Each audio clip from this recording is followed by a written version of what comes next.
Lighting does not want to go my way today.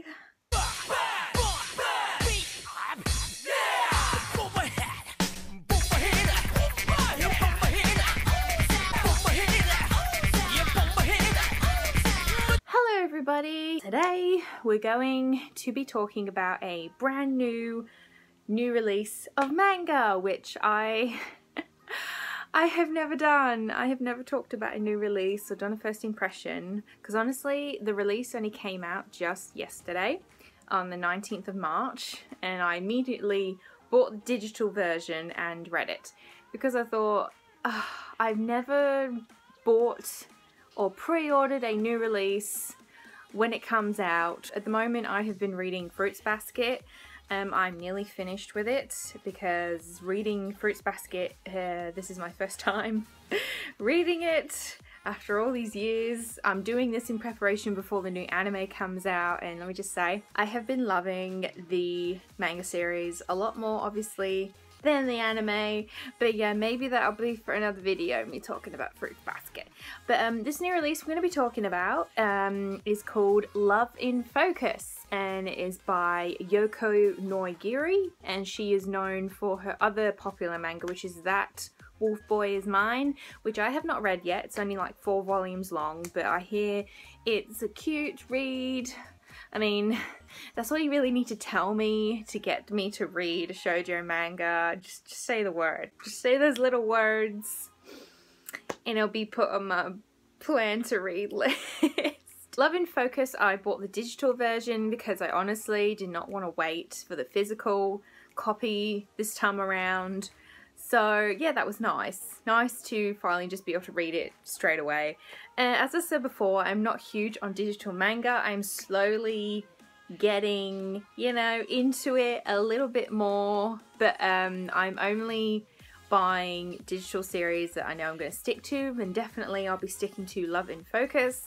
And Love in Focus, yes, is a shoujo, and it is about a girl named Meiko who has a massive love for photography. Ever since she was little, somebody close to her had passed away, and then she lost the love of photography for a while, and then she found it again, and she kept this form of art, because photography is art, close to her, and she's built up such a stronger connection with photography. And her childhood friend, her childhood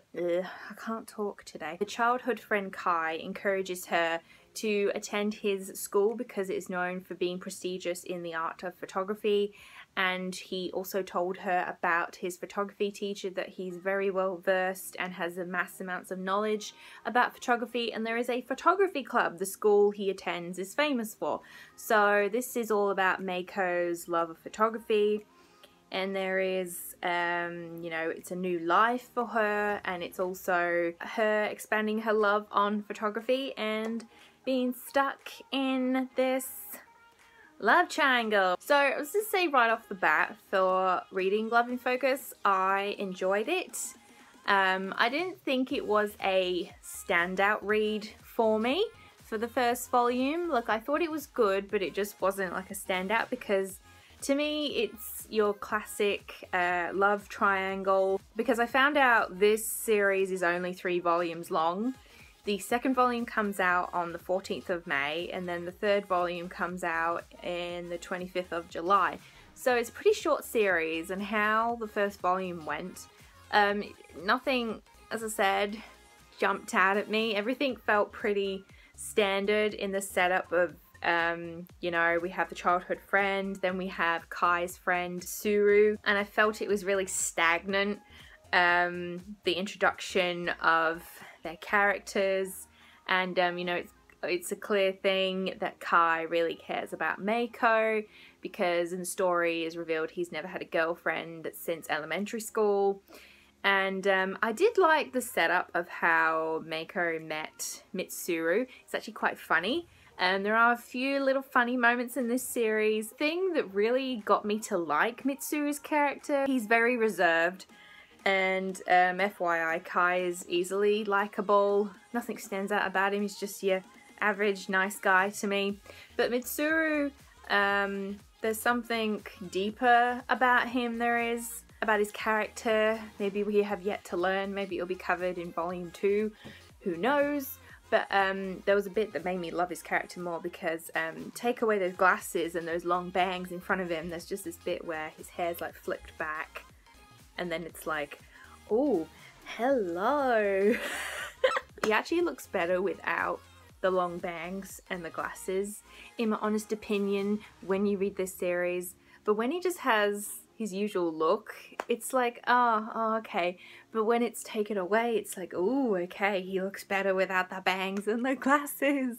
He does not warm to Meiko at first in the beginning, I find is a usual trope. As it goes for the volume, Mitsuru does eventually open up a little bit to Meiko, but he's still got his walls up. This is my first read by Yoko Nogiri. I really adore her art style.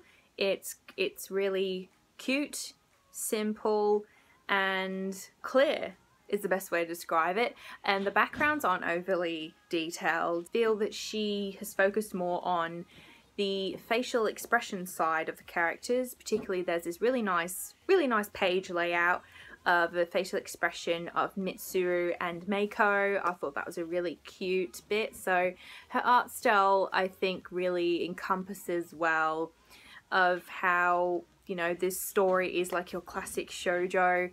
So, you know, that was still like a plus for me. I don't like, you know, too many things going on a manga panel because, you know, I've got to read all this tiny writing, and hers was just really easy to read. Another thing I liked about Love in Focus was the aspect of photography. Even if this series is going to be short, I feel like the focus of photography is going to be strong. I love Meiko's character. I feel like there's nothing to dislike about her because I love how something I related to with her character was her love of photography. Like, I'm no photographer, but I love taking pictures whenever I go out, like with my family or with my friends. I do it all the time now. I never used to bother. Now I'm just obsessed with like taking pictures, you know. Instagram, having an account doesn't help, but you know, Meiko's approach to, you know, being in the moment, you know, taking a photo, that is a philosophy that I believe in a lot these days, and I love that that was applied to her character, so that was really relatable. Overall, Love in Focus was a enjoyable read. I thought it had a nice charm about it. I didn't feel it was like a standout because it's like your classic shoujo, so don't expect anything amazing or special from this, but it was still a satisfying read, and I'm sad that it's only going to be 3 volumes long, finding out. But I'm still going to get the rest of the volumes because I want to know what happens. Obviously, we gotta know which guy she's gonna go for. I feel, you know, she's gonna go for Mitsuru. But so if you would like to get your hands on Love in Focus, you can. Hope you do give Love in Focus a try. Hope you guys enjoyed this first impression on Love in Focus. I think you shoujo lovers will definitely enjoy this, and I really hope to cover more new releases, but my pile is already stacking up. I'm already like reading 10 series on the go right now. I wasn't going to read any more, but Love in Focus, I like the premise of the story, so the pull was too much. All the links are down below. Gets repetitive after a while because it's obvious. They're all down there. Honestly, next video is probably going to be a haul.